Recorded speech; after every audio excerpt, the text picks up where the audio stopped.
Power-ups in anime can do a lot of different things, but one of the most popular and dramatic things that we have ever seen in an anime were the fusions in Dragon Ball. And there were not only fusions in Dragon Ball, we also had them in Yu-Gi-Oh!, in One Piece, and some other anime as well. And you might ask yourself, wait, Pyro, fusions in One Piece? Yes, there were fusions in One Piece, and those were when we were on Whole Cake Island. I think they were called the decuplets or something. It was like 10 people being born in the same group, and they had something which was basically a fusion devil fruit. They could combine their bodies together to grow bigger and stronger and better. And that is the fusion time we got in One Piece. It wasn't really all that relevant, but it's still there, so it's an interesting thing that happened in the One Piece worlds. So I asked myself, recently there has been a tad bit of things going around with Pokemon fusions, even an entire fan game made out of them.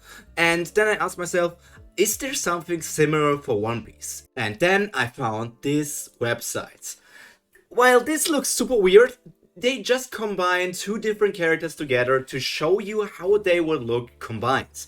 And we're going to go through a couple of them to see how well this actually works, and maybe we can make this a recurring thing. Because this thing here, Haredas, is the character who trained Nami during her time skip, and Karina is actually Nami's friend from earlier in the story, or even pre-story. So it was very funny to me that the first randomized thing was actually these two. And just look at this magnificent creature, an old man with the body of a goddess.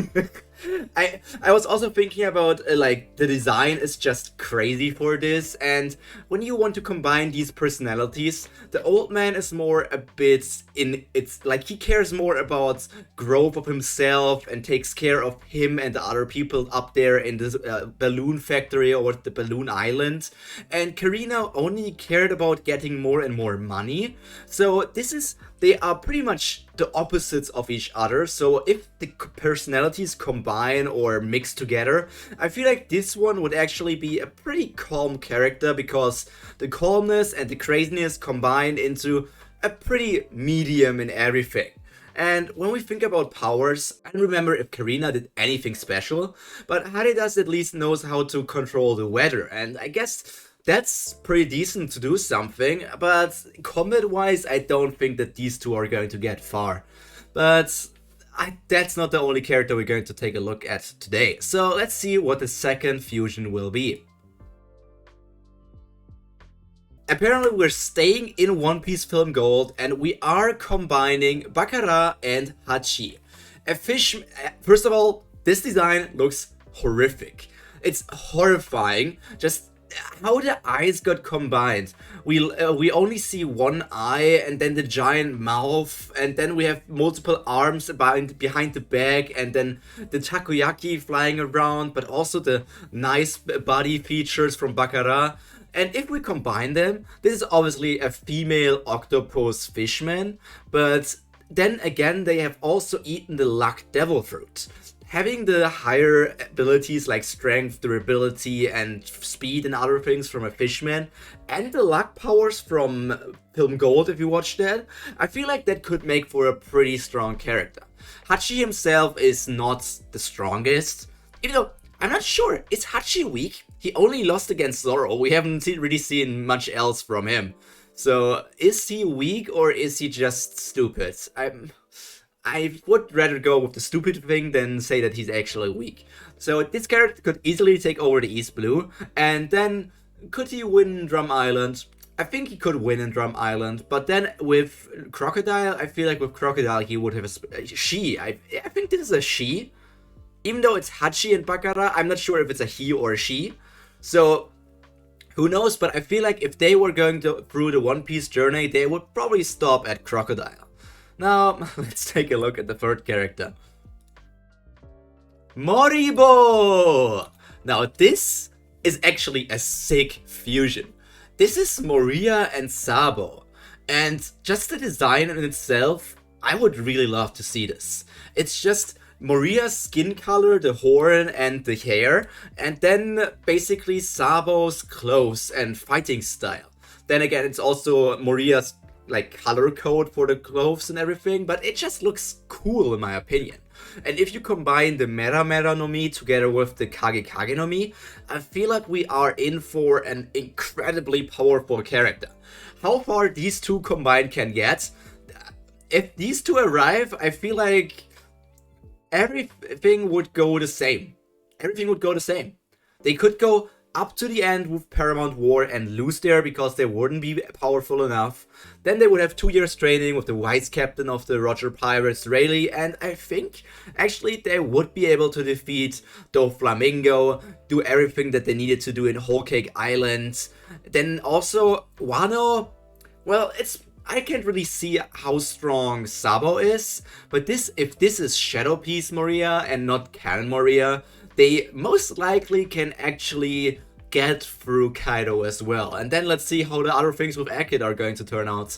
Then I also need to ask myself, how strong is Sabo really? We have no idea about him, but he has to be a lot stronger than Ace to be relevant. And another thing we need to think about for these two characters is, maybe Moria has gotten stronger since Thriller Bark because he is not as lazy anymore. If we think about current events with the mangas, if you don't want to get spoiled for the next few seconds, skip like 1 minute ahead because I'm talking about manga things from here on out.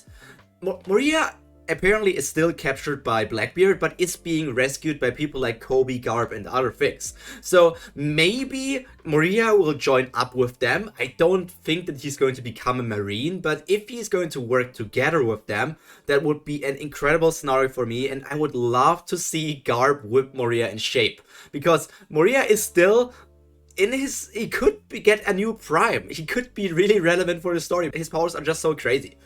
But now, I just think these characters are cool to look at, but maybe the next fusion is going to be a cute one? Let's see how this one will turn out. This is cool. I actually like this. Baby 5 and Babeka. So, this is a combination between somebody who learned a defensive counter sword style and somebody who can just turn into weapons themselves. I like the aesthetic of the blade coming out of her back and then the gladiator armor on the face and on the legs and also on the arms, but also having the dress that Baby 5 wears. I feel like these two would be a very cool character to look at. And let's be honest, Rebecca didn't do much, Baby 5 didn't do much, so together maybe they can actually do something.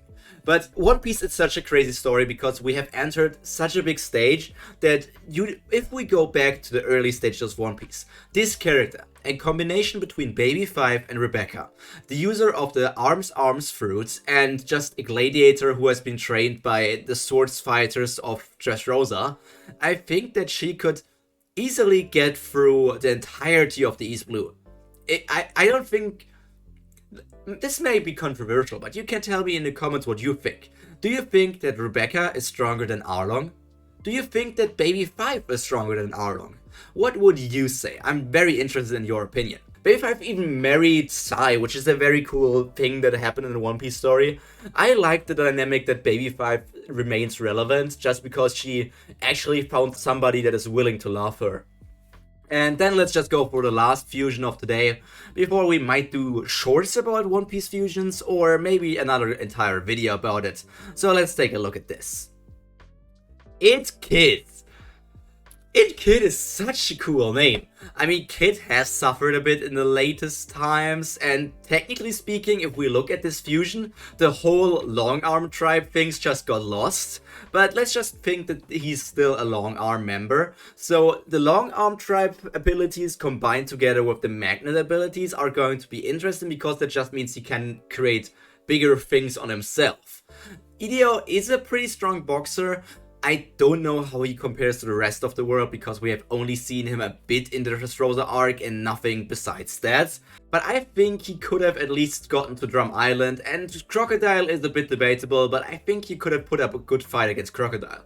And Kid, we don't even need to talk about Kid. Kid is one of the strongest characters in the series at the moment, and top 25 probably. And even though he recently had a devastating loss, it's just to be expected. He essentially fought against one of the final bosses of the series, so I'm not one to talk down Kid. He did his best, but he got taken serious, so maybe he can come back to show a bit more about himself. But the design by itself, I like the pants and the scars over the chest and these other things. The mechanical arm just looks cool. But then again, the thing that we got from Ideo is mostly the color scheme, so there's not much to say from here. The hair might get more in the way than actually be useful for anything. But maybe because Ideo has these hair things around him to keep his hair together, maybe they're metal and can be used for some magnetic thing as well. If we go this way, what if he has some sort of ray gun in the hair? So this is just, these golden parts are actually a ray gun, and the ray gun is keeping his long hair together, and he can just fire out a ray gun even in his blind spot behind him, just to make sure that he will never get ambushed by anyone. But I guess those are enough One Piece fusions for today. I don't even know how long this video is at the moment. So with all that said, I hope you enjoyed this video. If you want more One Piece fusions, please tell me in the comments down below. This was more of a fun video in between some of the more what if scenarios or other things I want to talk about, because there are still some stuff with Pokemon, with other things, and I also have something big to say about the One Piece community that has been annoying me for a long time already. But I guess that's all from me for today. All that's left to be said is stay happy, stay healthy, and most importantly, stay cultured. Pyro out. Bye!